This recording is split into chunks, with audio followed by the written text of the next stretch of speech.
Not all trauma leaves a scar you can see. Some of the most powerful forces shaping who we become are the ones that slip beneath the surface, invisible to everyone else, sometimes even to ourselves. Some shape you, quietly, every day. They don't announce themselves with drama or chaos. Instead, they settle in, quietly influencing your thoughts, your feelings, and the way you see yourself in the world. Microtraumas. These are the invisible shapers of self-worth. They're the tiny, almost imperceptible moments that, over time, can change the entire course of your life. We talk a lot about the big things: car accidents, heartbreak, abuse. These are the traumas that everyone recognizes, the ones that get names and headlines. But what about the moments that slip by, almost unnoticed? The silent wounds, the daily dismissals, subtle humiliations, the little ways you're made to feel small or invisible, the times you weren't seen. The times you reached out and no one reached back. The moments you needed to matter, but didn't. Maybe you've felt it, a parent scrolling their phone as you tried to share good news. Or maybe it was a birthday forgotten, a proud moment brushed aside. A teacher who says someone else is smarter. Or a coach who never calls your name, no matter how hard you try. A colleague who cuts you off every time you speak. Or a friend who always seems to forget your plans. Here's the thing. These aren't just bad moments, they're messages. Each one whispers something about your value, your place, your voice. When they repeat, they transform into beliefs. I'm not worthy, I should stay quiet. I don't matter as much as others, I must earn love. I have to prove myself again and again just to be seen. These words, spoken or unspoken, start to live inside our minds. They become the background music to our lives, playing on repeat, shaping our choices and our confidence. Let me show you how this really works. Let's break it down step by step so you can see how these micro-traumas quietly build up over time. Imagine a timeline, your own life.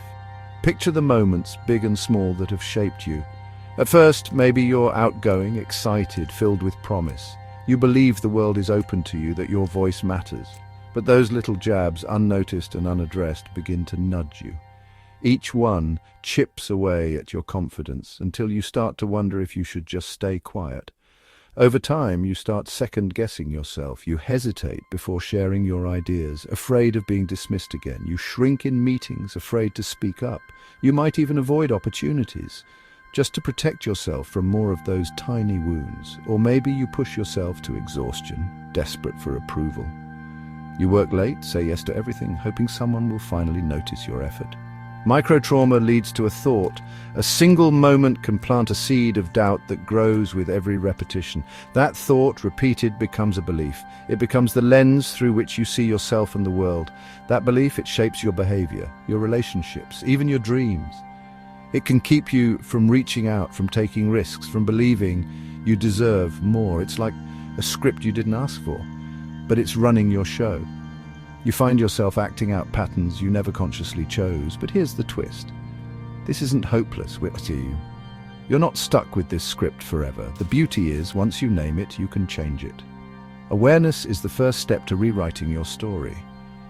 Healing starts not with sweeping fixes, but with awareness, with the courage to notice what's been shaping you and the willingness to question it. The moment you notice the pattern, you begin to rewrite the script.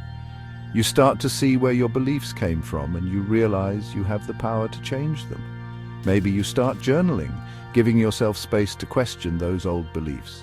You write down your thoughts, and for the first time you see them clearly. Maybe you open up to someone, friend, therapist, even just yourself. You let your story be heard, and in that sharing you find understanding and support. Maybe you learn to say no, or that hurt for the first time. You set boundaries, and with each one, you reclaim a little more of your power, or you give your full attention to someone who needs it, breaking the cycle. You become the person you once needed, and in doing so, you heal a part of yourself. Awareness is the first act of healing. It's the moment you choose to see yourself with compassion, not criticism. When you shine a light on these small moments, they lose their power. You begin to see that you are not defined by what happened to you, but by how you choose to respond. So, here's my invitation to you. Start noticing. Pay attention to the little things, the patterns, the feelings that come up in quiet moments. Look at the small things, they're not so small. They're the building blocks of your story, and you have the power to rearrange them. Healing doesn't always come from giant leaps. Sometimes it's in the tiny steps, the daily choices, the moments you choose to see yourself with compassion. Every gentle act toward yourself is a step toward rewriting your story. If this resonated with you, consider liking, sharing, and subscribing for more insights on emotional well-being. You're not alone on this journey. Let's keep learning and healing together. Remember, those little things, they're shaping you. But you have the power to shape them too. But with awareness, you get to choose how to. And that choice is where your healing begins.